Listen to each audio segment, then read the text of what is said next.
Good afternoon, ladies and gentlemen. It is now 3 p.m. in South Africa, and I am online virtually from South Africa. And my presentation today is on safety and security model for institutions of higher learning,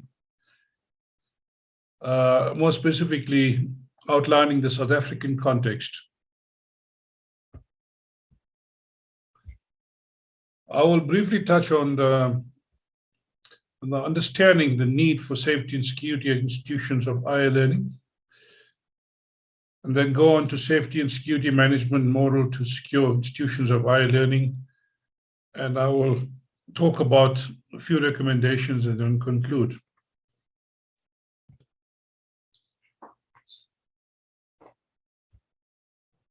Safety and security is a major problem in institutions of higher learning.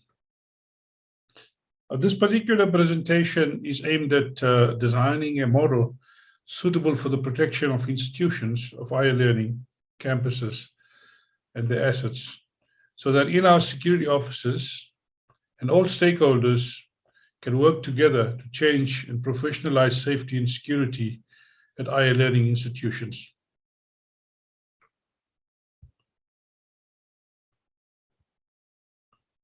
Safety and security should be most important thought in the minds of security management at higher learning institutions.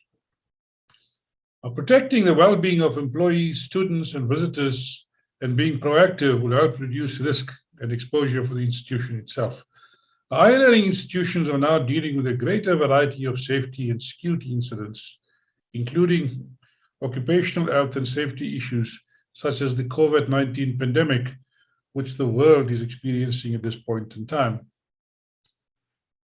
This is a new issue that's on the security manager's desk. This particular article is located within the routine activities theory. We will focus on the more criminal activities where the routine activity theory identifies a potential offender with a premeditated motive to commit a crime, a suitable victim to whom the crime is directed, and the absence of a capable guardian, such as campus security or the police. In South Africa, we have the South African Police Service. So I would be referring to SAPS, the South African Police Service, every now and again. It's actually the public police entity that is known as public policing in many parts of the world. Higher learning institutions have been trying many years to get their employees, students, and visitors to cooperate and work together with campus security.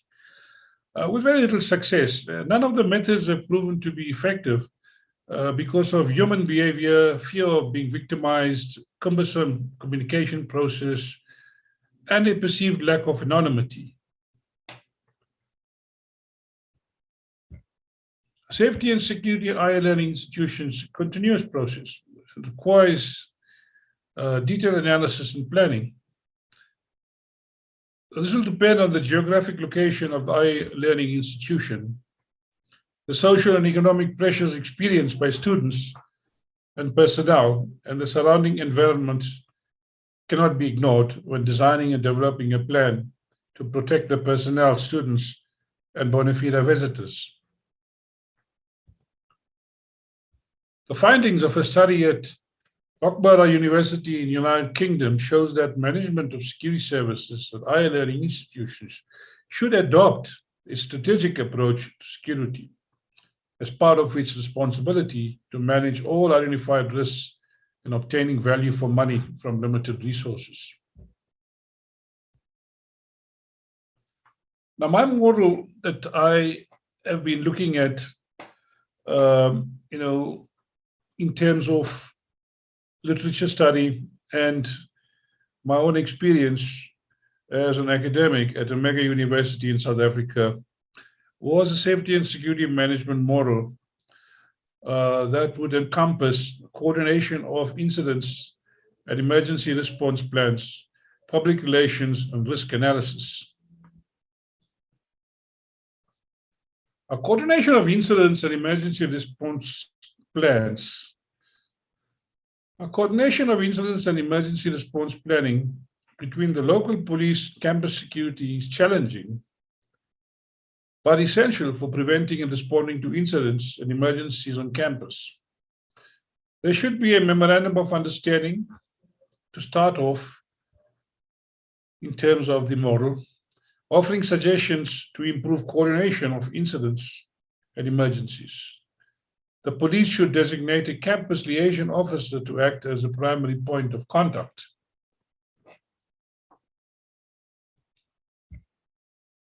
Attending to incidents at campuses differ. Therefore, it's very important that campus security also has an investigation arm within its own environment, because of the fact that they often deal with incidents that have happened and the culprits are known. They do the relevant investigation and hand the matter over to the police if it amounts to criminal conduct. They also have to look at incidents that have happened and the culprits are unknown. Here, the approach would be quite different by security personnel from the campus. It depends on the type of activity. If it's criminal, then they will have to get in the South African Police Service.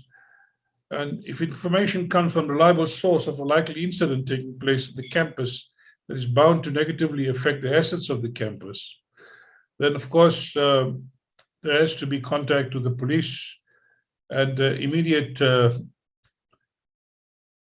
preliminary investigation should be instituted.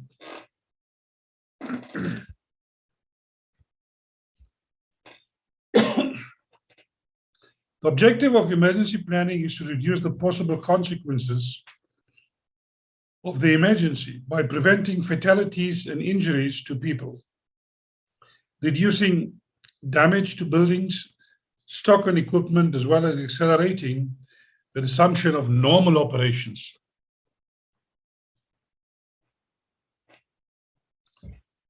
The emergency planning process may bring to light a lack of resources such as equipment and trained personnel.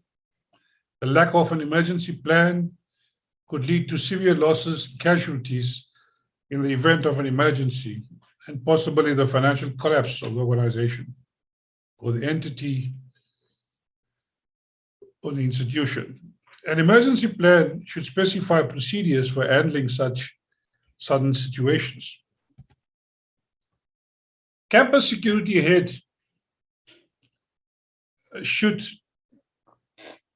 get management support from the university to prepare policies and procedures, a command structure, and lines of authority to address emergencies. The focus should be on the prevention of injury and death, the protection of assets, and business continuity.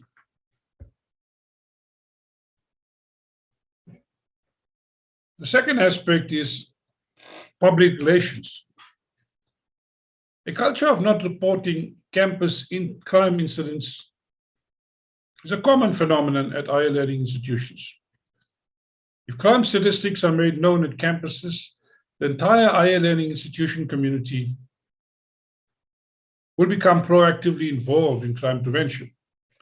Campus management should use its media and public relations platform to create awareness among personnel, students, and visitors, and ensure that all crime is reported to the police for criminal investigation.